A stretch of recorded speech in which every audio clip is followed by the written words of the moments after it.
বলা হয় সেখানে আজও রামদাসের গলা ছেঁড়া চিৎকার শোনা যায়। অন্ধকার রাতে পাহাড়ি অঞ্চলের ছোট্ট একটি গ্রামে ঝড় শুরু হলো। বিদ্যুৎ চমকাচ্ছে, বাতাস যেন গাছের ডালপালাকে ছিঁড়ে ফেলতে চায়। এমন এক রাতে গ্রামে একজন ভিনদেশি এসে উপস্থিত হলো। লম্বা কালো কোট পরা, মুখে অদ্ভুত হাসি, তার চোখ দুটি যেন কোনো রহস্য লুকিয়ে রেখেছে। লোকটি গ্রামের একমাত্র সরাইখানায় ঢুকলো। ঝড়ে ভেজা কাপড়ে সে হাঁপাতে হাঁপাতে বলল, একটা রাত থাকার জায়গা চাই। আমি অনেক দূর থেকে এসেছি। সরাইখানার মালিক রামদাস ভীতু প্রকৃতির লোক। তিনি লোকটির চাহনি দেখে খানিকটা অস্বস্তি বোধ করলেও তাকে থাকার অনুমতি দিলেন। ঘর পেয়ে লোকটি ধীরে ধীরে নিজের ঘরে ঢুকে দরজা বন্ধ করল। কিন্তু গ্রামের কুকুরগুলো তার আসার পর থেকেই অদ্ভুতভাবে চেঁচামেচি করছিল। এমনকি গ্রামের বুড়ো মুকুন্দ কাকু, যিনি ভূতের গল্প বলে সবাইকে ভয় দেখাতেন, তিনিও সেই রাতটা অস্বাভাবিক ঠান্ডা মনে করলেন। কিন্তু গ্রামের কুকুরগুলো তার আসার পর থেকেই অদ্ভুতভাবে চেঁচামেচি করছিল।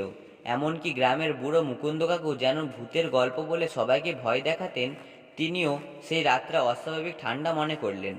মধ্যরাতে রামদাসের ঘুম ভেঙে গেল। একটা অদ্ভুত শব্দ আসছিল সরাইখানার ভেতর থেকে, যেন কেউ মাটি খুঁড়ছে। তিনি নিজের মশাল দিয়ে শব্দের উৎস খুঁজতে বের হলেন। সরাইখানার বারান্দায় পৌঁছাতে তিনি দেখলেন কালো কোট পরা লোকটি মাটির উপর কিছু আঁকছে। রামদাস কাছে গিয়ে বললেন, এই মাঝরাতে আপনি কি করছেন? লোকটি ধীরে মাথা ঘুরিয়ে তাকালো। তার চোখের দিকে তাকিয়ে রামদাসের শরীর ঠান্ডা হয়ে গেল। চোখ দুটো যেন লাল আগুনের মতো জ্বলছিল। লোকটি হাসলো এবং বলল, এটা শুধু আমার কাজ, তুমি ফিরে যাও। জীবিত থাকতে চাও তো চুপচাপ থাকো। রামদাস পেছনে হাঁটতে শুরু করলেন, কিন্তু হঠাৎ তার পা মাটিতে আটকে গেল। তিনি নিচে তাকিয়ে দেখলেন তার পা ঘিরে কালো লতাগুলো উঠে এসেছে। ভয়ে চিৎকার করতে গিয়েও তার গলা থেকে শব্দ বের হলো না। লোকটি এগিয়ে এসে বলল, তুমি ভুল জায়গায় ভুল সময়ে ভুল কাজ করেছো। এরপর যা হলো তা কেউ পরিষ্কারভাবে জানে না। পরদিন সকালে গ্রামের লোকজন সরাইখানায় গিয়ে দেখল রামদাস নিখোঁজ। পুরো সরাইখানার মেঝে লালচে রঙে ভিজে আছে, যেন রক্তের দাগ। কালো কোট পরা লোকটিরও আর কোনো চিহ্ন নেই, শুধু মাটির ওপর একটি চিহ্ন রয়েছে, একটি অদ্ভুত চক্রাকার চিহ্ন, যার অর্থ কেউ বুঝতে পারল না।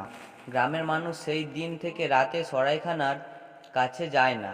বলা হয় সেখানে আজও রামদাসের গলা ছেঁড়া চিৎকার শোনা যায়। আর কেউ কেউ বলে যে কোনো অন্ধকারের রাতে যদি আবারও সেই কালো কোট পরা ফিরে আসে, তাহলে গ্রামটির আর অস্তিত্ব থাকবে না। গ্রামটি এখন এক অভিশপ্ত স্থানে পরিণত হয়েছে, যেখানে সাহসী মানুষও দিনের আলোতেও পা ফেলতে ভয় পায়।